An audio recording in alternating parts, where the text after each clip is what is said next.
Hello, and welcome to another episode of Abbie Thoughts.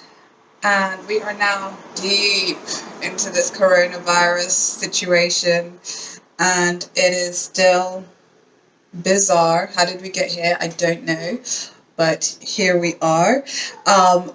Guess what I found out though? This is super, would I call it interesting or just like this is happening? I mean, it's kind of inevitable, but you can still pay to go to nightclubs on Zoom.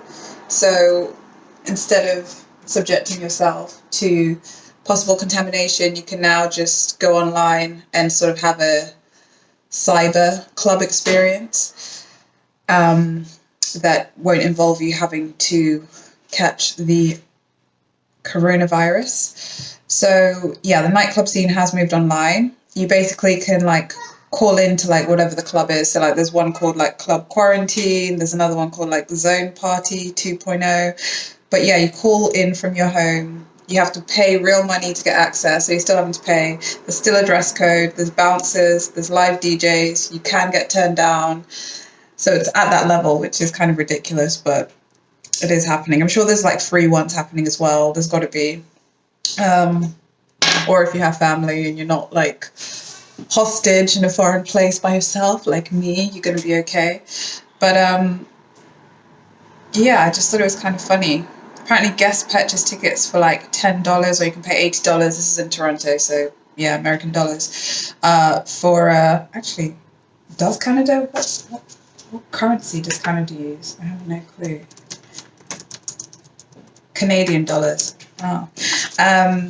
Yeah, so you pay that, or you can pay $80 for a private room to party alongside Instagram famous DJs and burlesque dancers. So there's the $10 package, or there's the $80 package. Sounds quite cool. Apparently in this Metro article, it says that on a recent weekend, the party is full of European models and bearded men in fedoras dancing along to Macarena, which doesn't actually sound like something I'd want to pay for. Sounds a bit more like a nightmare. It's like, why would I pay to enjoy European models and bearded men wearing scarves? It's like paying to like do meth with a bunch of. Sounds like a Pirates of the Caribbean sequel. Like bearded men in fedoras dancing along to Macarena. Aye. So that was the first thing that I noticed this week. Also, if you look at a picture of the people who are like going to this club,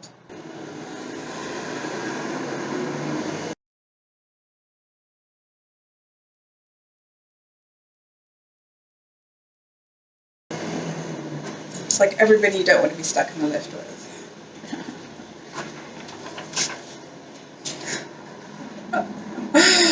Oh, some of these people are just goals. It's like a guy in a green unitard, somebody in a red balaclava. The youth.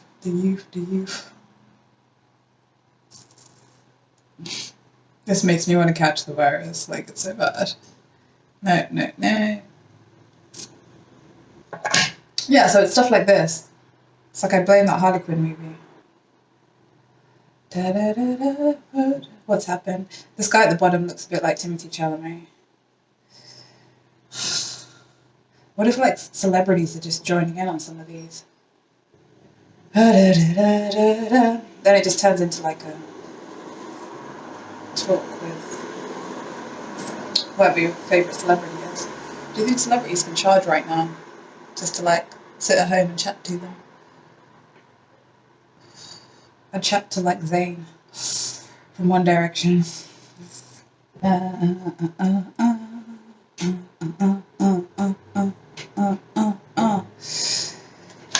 then the next thing I noticed this week, I watched Self-Made, which is a movie. No, it's not a movie. It's a series on Netflix about Madame C. Walker, who is like the first black millionaire. And oh my god, my face looks so fat. This is what's happening with this virus. I used to have cheekbones. Oh my god, I need some hair extensions so badly. But yeah, and look at this, and I don't want to think. Oh my god, I can't believe I'm on camera right now. I thought I was losing weight, but no. So I watched Self-Made, and it was good, really good. I would recommend it definitely. There's like something happens. I think it's in episode 3, and it's like the funniest thing I've seen this year. I can't even tell you, but if you watch it, you'll know. And I just think you should once you know, you should just DM me or send me a message, because you'll understand. You'll have to understand. Once you see it, it'll be funny to see if people can guess what it is that I would find so hilarious, because it is just, oh my god, one of the funniest things I've seen. The funniest thing I've seen this year. So yeah, Self-Made. And then also can I say AF? BlackAF as well, which is on Netflix, which a lot of people are just not enjoying at all. I feel like the black people aren't particularly enjoying it, apparently. I don't know what the other ethnicities think, but I mean, I watched a bit of it, and I did sort of think it should probably be called Awkward AF. It's a bit orcs, but it's got some really good ideas in there, but it is very highbrow black stuff. I think a lot of people are dragging it because it's not, like Martin or the Bernie Mac show or something. Oh, actually, I haven't really watched Bernie Mac show, but it's not very ghetto black, and I think that's what some people were oh, where's all the ghetto black references? And it's I don't think it's trying to be that. I think it's trying to be yeah, it's just some highbrow, cerebrally, neurotic writer stuff. It's not for let's get down and smoke a zoot type of thing. But I don't know, I just find it very dry, a bit too dry. I was reading the comments on some of the reviews for the show, which kind of made me remember some other shows that are really good, like the Evie show. Do you remember that Eve show that she did, which I thought was a really good show?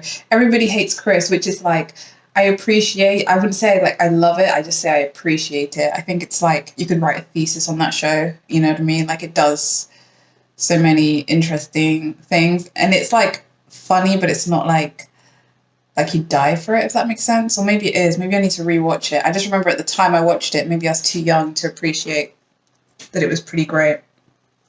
And then people talk about the Bernie Mac show being something really special, which I never really got into that show, so maybe I do need to check it out. I was watching some 1930s movies from the 1930s, and I decided I was going to start watching some movies from the 30s and 40s, just to see. Apparently relationships back then, or the chemistry between leads at that time, was a lot more interesting than a lot of the movies we see now. Rom Coms can be quite just not that inspiring, I suppose. I do get that, something about the energy when you watch 30s movies and 40s movies. It's that was all they had. Conversation was all they had. So they came with some juice. It was fireworks. It was sizzle. It was hot. Whereas nowadays it's yeah, you're right. It's a bit.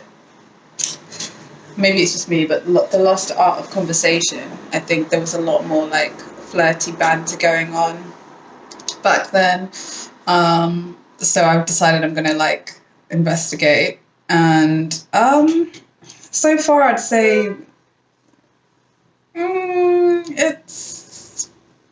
It's not changing my life, but I watched this movie called An Indecent Proposal.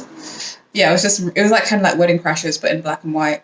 But the star of the film, Gloria Swanson, she's the person who's in Sunset Boulevard, and for whatever reason I was I became very interested in her. So I look up her wiki page, and it says that she was the silent screen's most successful and highest paid star, earning $20,000 per week in the mid-1920s, and that from 1918 to 1929, she earned $8 million, which is the equivalent of $103 million in today's money. So she made $100 million in pretty much 10 years, and spent nearly all of it So, and she was an actress and a producer. She was one of those people that actually started to make her own movies before like everybody clamped back down on women. So you know, she was doing it. She was a true baller. But I'm like, what was she spending it on? How do you just like blow through 103 million?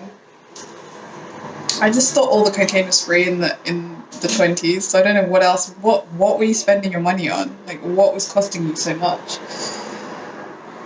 I would know how to save at least 50 million of that, definitely. So, yeah. But yeah, there's not much going on. This is like what happens like week 7 of the coronavirus. I start running out of things. Yeah, I am just proud of myself because I have learnt something during this time of corona that I did not know previously, which is I finally taught myself what the hell Brexit is. Like, I finally actually know that whole process. Like, I know what Article 50 is now. I know who Gina Miller is now. Like, I'm so proud of myself. So I'm just wondering, like, what are things that people have learned during the coronavirus that they wouldn't have had the chance to learn beforehand, either just because they didn't have the time or it just didn't even occur to them. I think that's really interesting. Like, I'm guessing people, I don't know, are people learning languages? Like, that's such a classic thing to do, like learn a language. But yeah, I can now have an adult conversation about Brexit, and that is good for me. And now I know if the government is potentially trying to run away with power, or if they're actually sort of approaching this like adults, which it turns out that they are for the most part. So yeah, it's pretty much it this week. Like, not much, just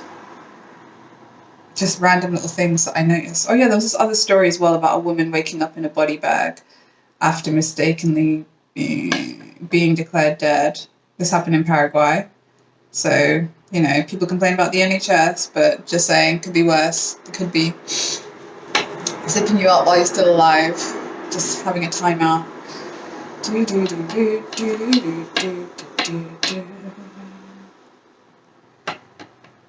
So yeah, I think that's it. Like, leave me some comments, tell me something you've gotten to learn during Corona that you wouldn't have. It's so cheesy. I feel like a 1950s game show host.